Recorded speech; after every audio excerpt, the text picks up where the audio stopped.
Years আমি happy চলে এসেছি আবার একটা মিনি ভ্লগ নিয়ে। আর আজকে সারাটা দিন কীভাবে কাটালাম চলো তোমাদের সাথে শেয়ার করি। সকালে ঘুম থেকে উঠে খেয়ে নিয়েছিলাম চা বাটার ব্রেড, দেন একটু কাজ সেরে নিয়ে দেন লাঞ্চে ছিল চিকেন, চাটনি, ডাল, আলু উচ্ছে ভাজা।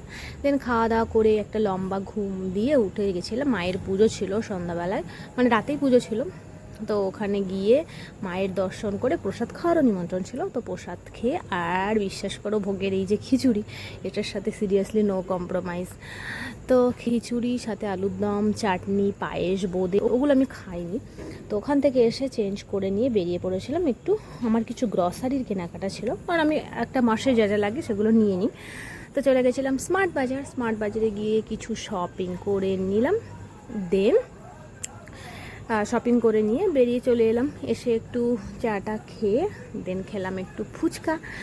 তো এভাবেই সারাটা দিন কাটালাম। দেন বাড়িতে ফিরে খুব একটা আর আজকে কিছু খাবো না, পেটটা ভরাই আছে। তো চলো that's it for today, tata, stay tune.